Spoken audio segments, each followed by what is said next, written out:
if all of your questions have to do with things that you don't necessarily need to know, that means you don't know enough. And you don't know valuable information for you. So you got to try to position yourself in a way that you're at the best position to learn the most important information, to do the best possible thing you can do to be the best version of you. Now, sometimes there are certain people that will ask questions that just simply to challenge.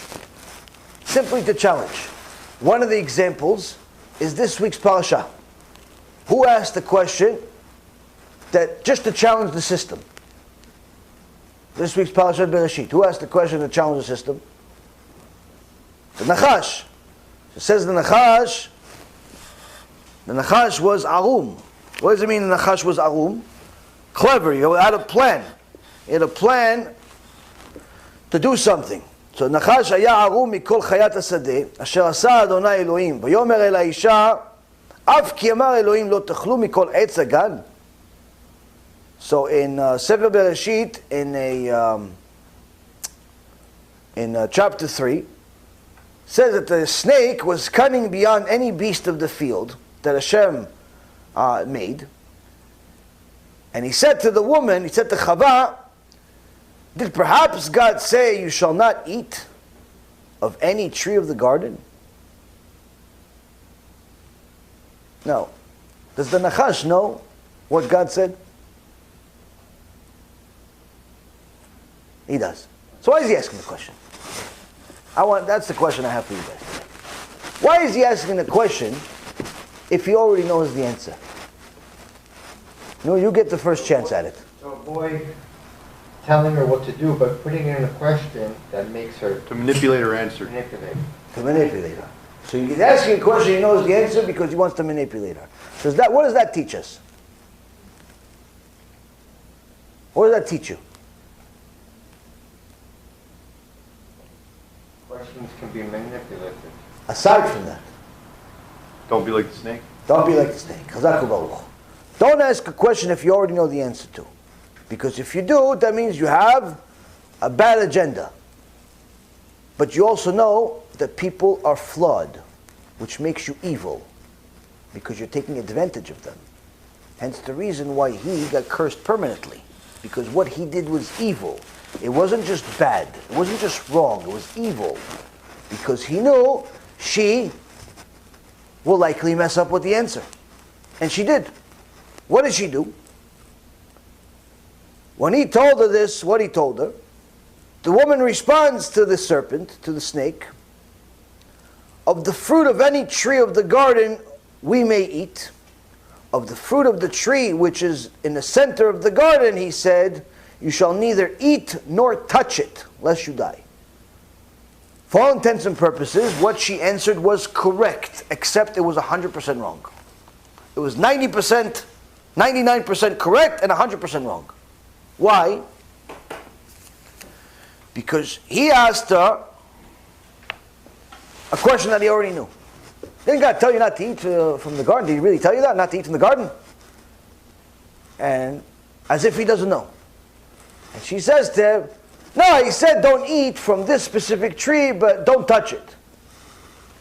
Meaning, she added a little bit of her own opinion. She assumed, if he said don't eat, he probably meant also don't touch it too. That was one extra rule. That was one extra rule that was not from the Torah. That was not from Hashem. That was her own mess up, because she added her own opinion when it wasn't welcomed. And that gave his evil an opening to do whatever he wanted and convince her that this is all a conspiracy, you should eat, you'll see, everything's going to be okay. And unfortunately she fell, and long story short, here we are today. So you see, Rabotai Karim, is that sometimes there are certain people that they look to sin, they look to manipulate, they look to cheat, they look to lie, they look to do evil. And their place is in Gehinnom, even if they mean well according to themselves. Why? Evil is not welcome by Hashem. So sometimes there are certain people that ask questions without a purpose. Sometimes the purpose is evil even if it looks like a righteous thing. Why? Because they know the answer, but they don't like it. They want a different answer. And they know that they can get that different answer by manipulating the system a little bit. By asking the question a certain way that maybe you're not going to catch on and you're going to mess up. So I can't, hey, listen, the rabbi told me I'm allowed. Hey, he told me I'm allowed. Yeah, he didn't tell you you're allowed to kill people. You rasha merusha. No, I told him, can I go to the bar? He said I can go. Yeah, but he didn't know there was going to be bar fights and murders and things like that. He didn't say allowed for that. Hey, I said I'm going to the bar. You should have known. I should have known. Yeah, okay, buddy. You should, okay, buddy. This is some people. Some people are looking to sin. Some people are looking to sin and they're looking to use the Torah for that. And the Ramban, Nachmanides, calls it Naval Birshut Torah.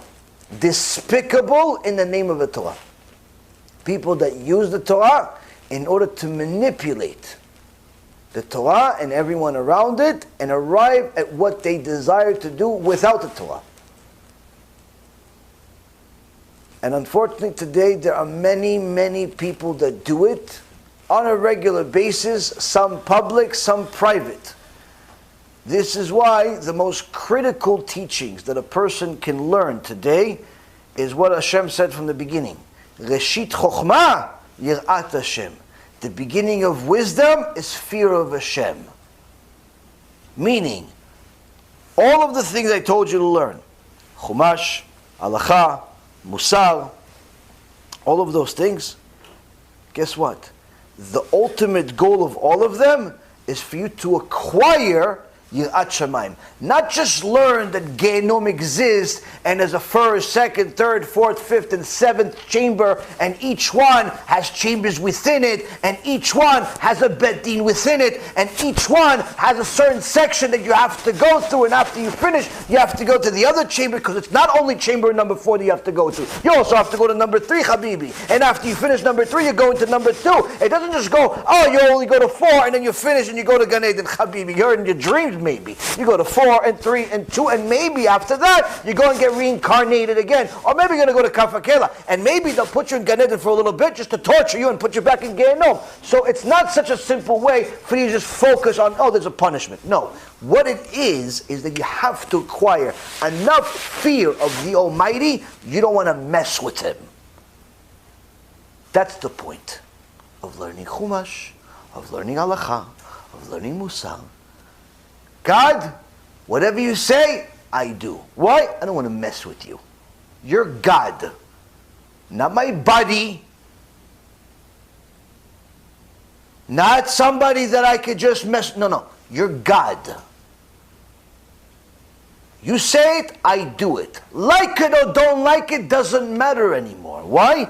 Because in a split of a second, you can make one tiny little cell in my brain simply turn off or turn on, and I will have enough pain in my body to literally wish I was in Gehinnom right now. And no cure. And no one to even understand that I have pain, because you can't see pain. You see, Rabotai, the whole point of teaching about Yirat Shamayim is not to scare you like a scary movie. Because if you want to do it, we just make a scary movie. Which didn't happen anyway. But aside from that, is to simply teach you just enough that you don't want to mess with Hashem. You just do what He says. Don't be stupid. Don't look for a way out.